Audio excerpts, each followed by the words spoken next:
Para todos.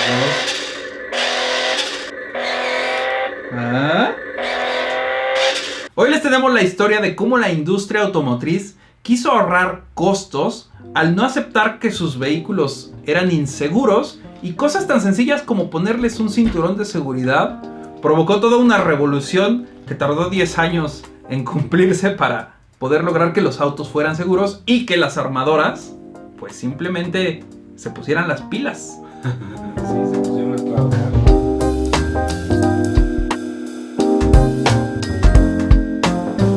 Bienvenidos a un episodio más de Regular. Yo soy Ricardo. Yo soy Iván. Y hoy estamos llenos de vehículos aquí en la mesa de Regular porque les tenemos esta historia sobre la industria automotriz y cuál fue el proceso para que ésta pudiera hacer los vehículos seguros.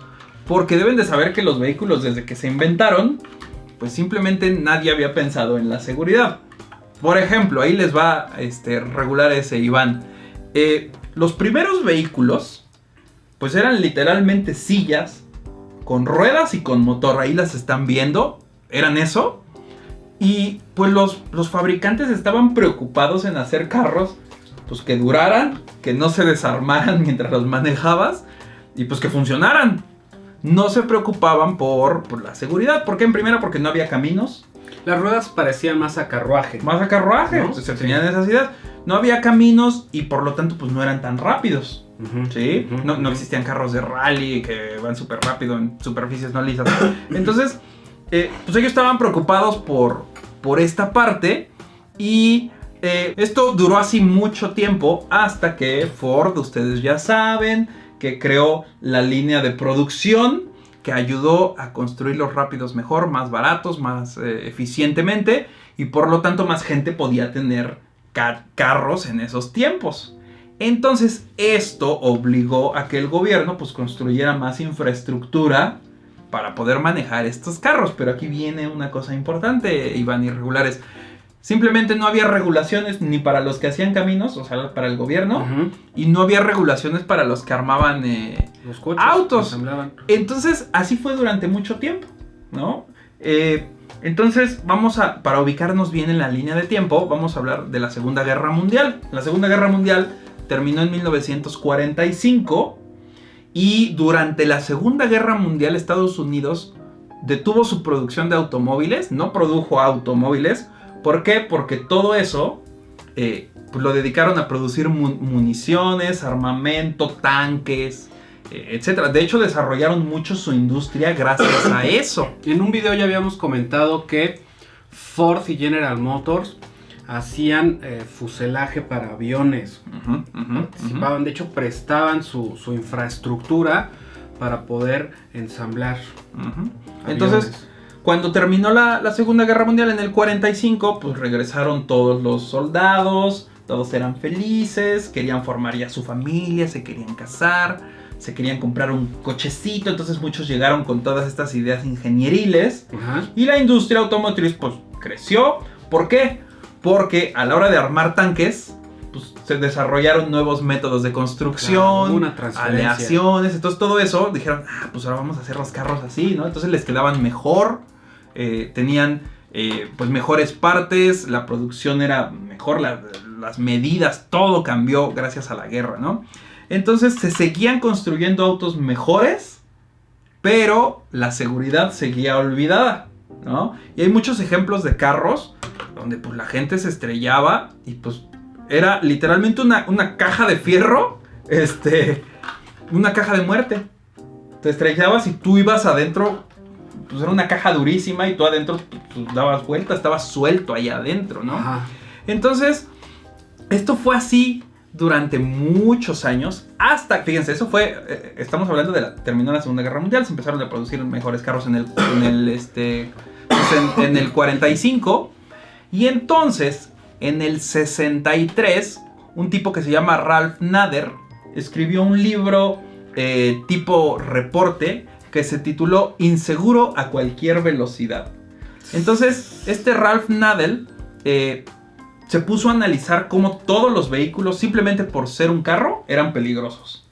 Y no solo eso, sino que él hizo un análisis de, mira, los carros son peligrosos por dentro porque el volante no se dobla, entonces hemos visto que se le clava a las personas en el cuerpo, les truena las vísceras, las llavecitas del radio y todo eso resulta que se zafaban y golpeaban a las personas o se querían sostener y se clavaban en las manos cosas, etcétera, ¿no? Sobre todo por el tamaño del volante. Era grandísimo. Porque no eran hidráulicos, entonces tú tenías que hacer palanca de alguna forma. Por eso era grande el volante, ¿no? Entonces él reveló todo esto, reveló también que porque los carros eran muy tiesos, pues era una cajota que chocaba y pues tú adentro te estrellabas, ¿no? Era un segundo impacto. Bueno, es que yo supongo que en esos tiempos se tenía la idea de que si te fueses a impactar con algo, pues tratar de proteger a los ocupantes bueno, con algo duro. No dudo que no existía esas regulaciones, pero pues la idea es pues que lo de adentro no se salga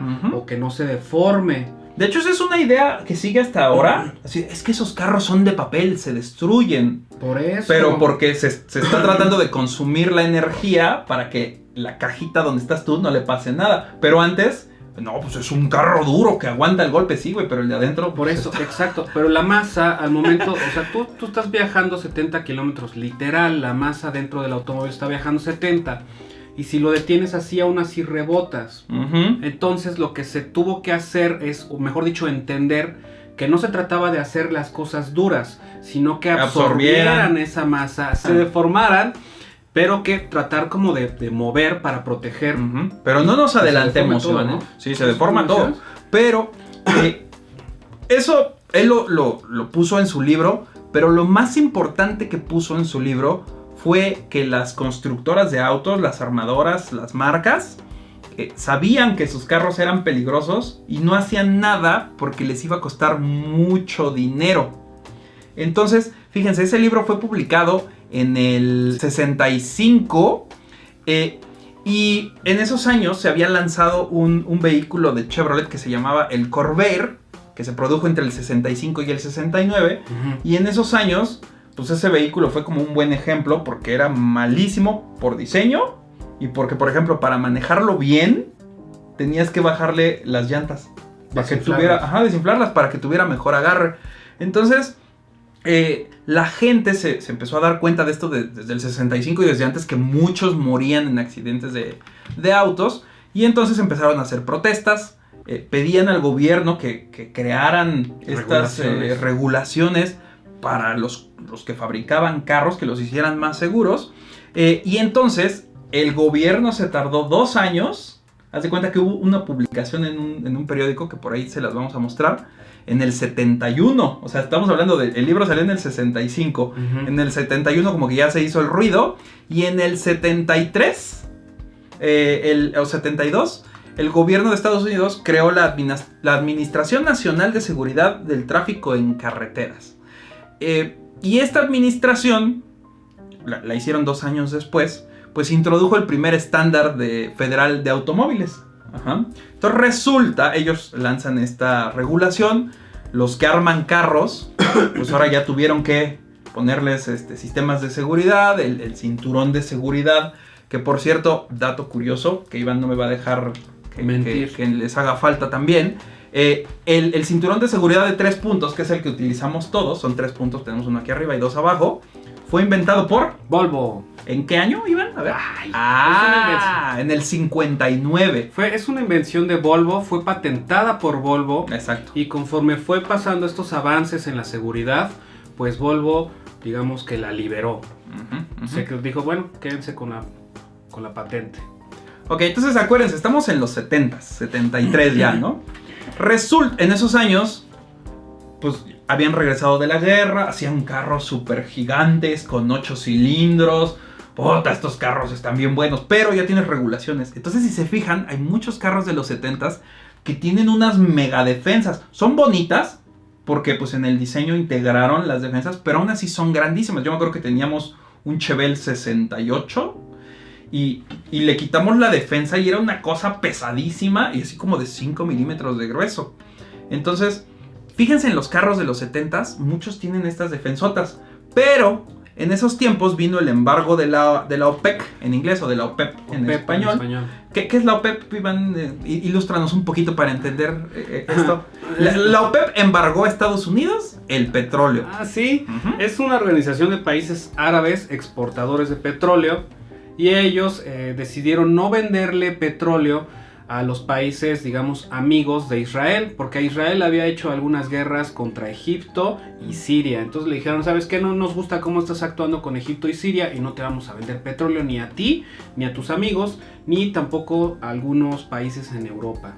Entonces, pues, de ahí vienen estas imágenes en Estados Unidos donde las gasolineras les dicen a las personas, no hay gasolina. O solamente te vendemos tantos litros, ¿no? Entonces este era un gran problema porque, como dice Ricardo, tienes automóviles grandes que necesitan pues motores grandes para poder mover todo eso. Y más pesados porque ahora tienen sistemas de seguridad, defensas, cinturones, etcétera, que pues era un problema. Entonces esto le afectó a la industria automotriz y por eso empezaron a hacer ahora carros más compactos, ¿no? Entonces esto nos deja ver que pues, los humanos para regular nos tardamos mucho.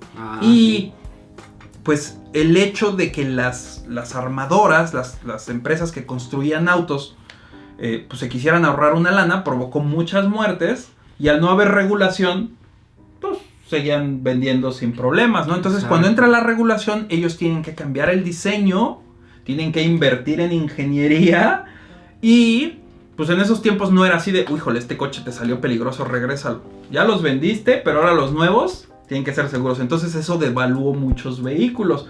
Por eso también vemos que los vehículos grandes ya no valían por la gasolina y porque eran inseguros. Entonces la industria automotriz luchó más de 10 años, ya desde que se empezó a hacer ruido, para que no se metieran estos estándares de seguridad, porque les iba a costar literalmente miles de millones. Bueno, pero entre burocracia y entre de lo que se investiga y todo eso, pues sí se echaron sus buenos años. Sí, porque acuérdate que hay, pues en esos tiempos había televisión y radio, y pues hay como juicio mediático, y pues entre el que sí, es que él dijo que son inseguros, pero no, y ahí medio me hago güey. Ganas unos cuantos años. Gano unos cuantos años en lo que desarrollo, y ya me obligan, bueno, pues ya le puse defensa.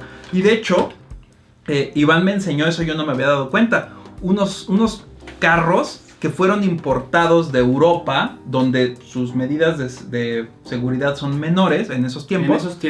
Y para poder importarlos a Estados Unidos necesitaban tener seguridad. Entonces les pusieron unas como gomotas. Es que se veían viendo estos autos europeos, por ejemplo Porsche o BMW.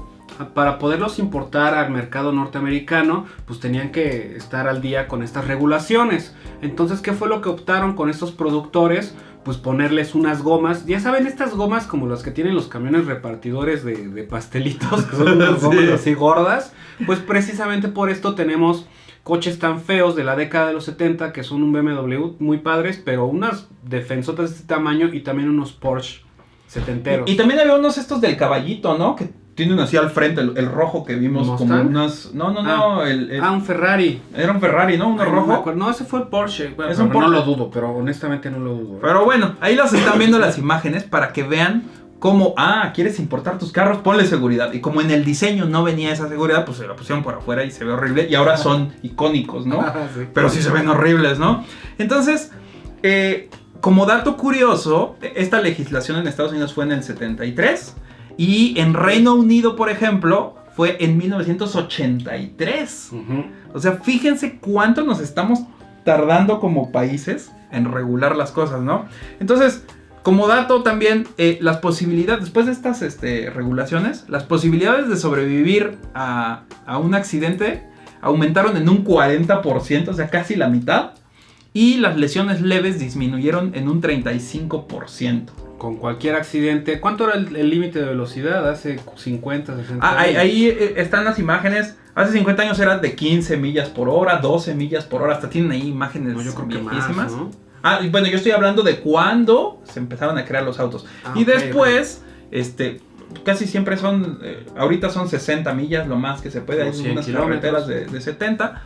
Pero pues no te puedes pasar de eso. Y en Europa es bien sabido que hay carreteras que no tienen límite. La Autobahn en Alemania. Pero bueno, Y después de ahí ya llegó la tecnología, porque no se utilizaban crash dummies, se utilizaban personas para probar los autos. Entonces la tecnología ayudó a hacer a los autos más seguros. Ya hablaremos de eso porque nos ayudó a diseñar mejor, a ponerles computadoras a los autos y recoger datos y controlarlos. Pero lo interesante de esto es cómo la industria se hizo bien, güey. Porque les iba a costar mucho dinero. Entonces cuéntenos, ¿ustedes sabían esta historia de los cinturones de seguridad? Porque ese es uno de los puntos importantes y las defensas, ¿no? Pero sí, la industria muchas veces aprovecha todo este papeleo y burocracias y juicios para ganar un poco más de tiempo. Sí, se van haciendo guarines. Ya hemos hablado de eso en otras industrias. Así que cuéntenos, ¿conocían esta historia? Y nos vemos. Adiós. Ya no jugamos con mi carrito, Iván. A ver, vamos a prenderlo. Que haga mic, mic. A ver, esto no prende. Habrá que prenderle acá. No, pero primero se prende este y luego este. Ahí te va, No, fíjense. Anda hacia arriba.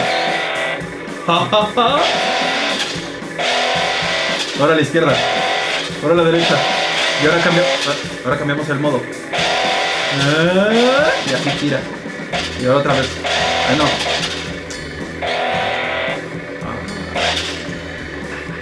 Avanza un poquito de tiempo.